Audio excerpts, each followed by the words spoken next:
Hello students, welcome to my channel Diksha study book. जैसे कि हमने पिछली वीडियो में बात की थी डाइजेस्टिव ग्लैंड के बारे में, हम इस वीडियो में एलिमेंट्री कैनाल के बारे में पढ़ेंगे। एलिमेंट्री कैनाल को हम हिंदी में आहार नली बोलते हैं। आहार का मतलब होता है भोजन, भोजन की नली जहाँ से हमारा भोजन जाता है।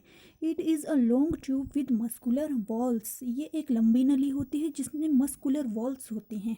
मस्कुलर का मतलब होता है मांसपेशियाँ और वॉल्स का मतलब दीवारें, तो ये मांसपेशियों की दीवारें होती हैं।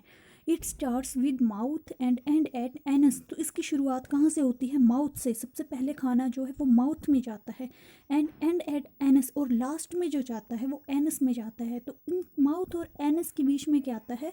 Pharynx, oesophagus, stomach, small intestine, large intestine, और उसके बाद आता है एनस। तो इन सारे प्रोसेसेस से होकर हमारा खाना निकलता है। इसके बाद हम बात करेंगे एलिमेंट्री कैनाल की हिस्टोलॉजी के बारे में।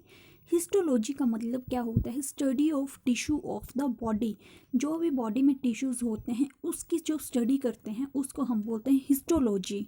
और टिश्यूज़ क्या होते हैं? टिश्यूज़ का मतलब होता है ग्रुप ऑफ सेल्स, कोशिकाओं का समूह। और एक बात आपको लर्न रखनी है कि जिस भी वर्ड के पीछे लॉजी लगा होता है, जैसे हिस्टोलॉजी है, तो लॉजी का मतलब होता है वो किसी न किसी स्टडी से रिलेटेड है। तो इसके बाद हम बात करते हैं कि एलिमेंट्री कैनाल्स में कितनी वॉल्स होती हैं, मतलब इसमें कितनी कवरिंग्स आती हैं। तो इट कंसिस्ट ऑफ 4 कॉर्ड्स। इसमें कितनी परतें होती हैं? 4, जिसमें सबसे पहले है सीरोसा, उसके बाद है मस्कुलर कॉर्ड, सब म्यूकोसा एंड देन म्यूकोसा। जो सिरोसा है उसको हम विज़रल पेरिटोनियम भी बोलते हैं, और ये इसकी आउटर मोस्ट लेयर होती है, मतलब कि सबसे बाहर वाली परत है। और सबसे अंदर वाली जो होगी वो होगी म्यूकोसा। इसमें हम सबसे पहले बात करेंगे सिरोसा की। सिरोसा जो है एक आउटर मोस्ट लेयर है and it is a simple squamous epithelium. मतलब कि इसमें जो सेल्स होंगे उसकी एक ही कवरिंग होगी, सिंगल लेयर ऑफ सेल्स आएंगे इसमें, और ये मस्कुलर कॉर्ड के साथ अटैच्ड होगी। तो आप सिंपली बोल सकते हैं कि serosa is the outer most layer and it is a simple squamous epithelium and attached to the muscular coat. Muscular coat जो है वो सिरोसा के नेक्स्ट लेयर। इसके बाद नेक्स्ट लेयर है muscular coat. It composed of unstriped muscle fibres. इसमें क्या होगा? इसमें अनस्ट्रिप्ड मसल फाइबर्स होंगे, मतलब कि इसमें जो मसल फाइबर्स होंगे वो कैसे होंगे? नॉट हैविंग स्ट्रिप्स, जिसमें लाइंस वगैरह नहीं होगी, मतलब जिसमें जो क्या होगा? अरेखित होगा, या जिसको हम अनस्ट्रेटेड भी बोलेंगे। And arranged in 2 layers. इसमें क्या आएंगी? 2 लेयर्स आएंगी, जिसमें सबसे पहले है लॉन्गिट्यूडनल मसल फाइबर एंड उसके बाद है सर्कुलर मसल फाइबर। जो लॉन्गिट्यूडनल मसल फाइबर है वो इसकी आउटर लेयर आएगी, और जो इनर लेयर आएगी वो आएगी circular muscle fibre. Between these 2 layers is a network of nerve cells. तो इन 2 लेयर्स के बीच में, जो लॉन्गिट्यूडनल और सर्कुलर लेयर है, इन 2 लेयर्स के बीच में क्या होगा? एक कनेक्शन होगा, एक नेटवर्क होगा। पर किसका होगा? ये नर्व सेल का होगा, तंत्रिका तंत्र का होगा, या जिसको हम पैरासिम्पेथेटिक नर्व भी बोलेंगे। Is known as myenteric plexus. तो ये जो नेटवर्क होगा इसको हम बोलेंगे मायो एंटेरिक प्लेक्सिस, या जिसको हम प्लेक्सिस ऑफ ऑरियम बैक भी बोलते हैं। तो जिसमें हम सिंपली भी जैसे बोल सकते हैं कि muscular coat is composed of unstriped muscle fibre and having 2 layers longitudinal and circular. इसके बाद हम बात करेंगे सब म्यूकोसा की, जो इसकी नेक्स्ट लेयर है। तो इसमें मेनली नर्व्स और ब्लड वेसल्स आएंगे। इसमें सबसे ज़्यादा आएगा नर्व और ब्लड वेसल्स। तो जैसे बोले कि it consist of highly vascular dense connective tissue. इसमें बहुत ज़्यादा क्या आएंगी? वेसल्स आएंगी। It related to the vessels, और क्या आएगा साथ में? Dense connective tissues. डेंस का मतलब है घने, मतलब कि साथ साथ में कनेक्टिव टिश्यूज़ आएंगे। कनेक्टिव टिश्यूज़ का मतलब है जो टिश्यूज़ के बीच में कनेक्शन होगा वो बहुत ज़्यादा होगा इसमें, जिसको हम हिंदी में संयोजी ऊतक भी बोलते हैं। सब mucosa is consist of highly vascular dense connective tissues. इसके बाद बात करते हैं म्यूकोसा की।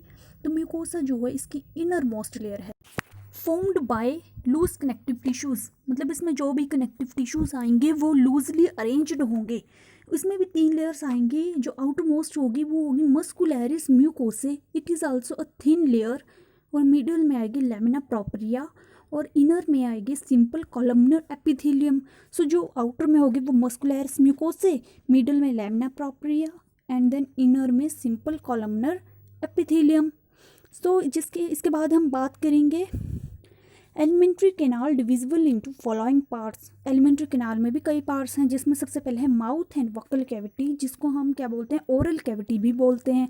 Beginning of the alimentary canal, मतलब कि एलिमेंट्री कैनाल की शुरुआत जो है वो माउथ से होती है। Leads to the pharynx and to the oesophagus, इसके बाद जो फेरिंग्स और ईसोफेगस है। Mouth is a transverse lids having two soft movable lips. Mouth जो एक ट्रांसवर्स लिड है, मतलब क्रॉस वाइज लिड है। अब लिप्स के भी दो पार्ट्स आएंगे, जिसमें एक अपर लिप्स होगा और एक लोअर लिप्स होगा। The lips are covered with skin on the outer side. जो लिप्स के आउटर साइड होगी, बाहर वाली साइड होगी, वो स्किन से कवर्ड होगी। And lined with mucus membrane on the inner side. और इनर साइड में इसकी क्या आएगी, म्यूकस मेम्ब्रेन आएगी। मतलब कि जो बाहर वाली साइड होगी वो स्किन से कवर्ड होगी, और जो इनर वाली साइड होगी वो म्यूकस मेम्ब्रेन से कवर्ड होगी। इसके बाद हम बात करेंगे बक्कल कैविटी की। Buccal cavity is a large space and lies inner to the gums and teeth. Buccal cavity क्या है, एक लार्ज स्पेस है, एक बड़ा सा होल की तरह है, जो कहाँ होगा, inner to the gums and teeth. Gums का मतलब होता है मसूड़े, तो ये मसूड़ों और दांतों के बीच में होगा। And bounded above by the palate. Bounded का मतलब है बंधा हुआ होगा। किसके साथ बंधा होगा, पैलेट के साथ, मतलब तालू के साथ। Below why the throat and on the sides why the jaws. मतलब एक गले के नीचे, बिलो का मतलब होता है नीचे और थ्रोट का मतलब होता है गला। गले के नीचे होगा, और on the end on the sides why the jaws. और ये जॉज का मतलब होता है जबड़े, जबड़ों के साथ होगा, या जबड़ों के किनारे होगा। जॉज बियर टीथ, जबड़ों में क्या होगा, दांत होंगे।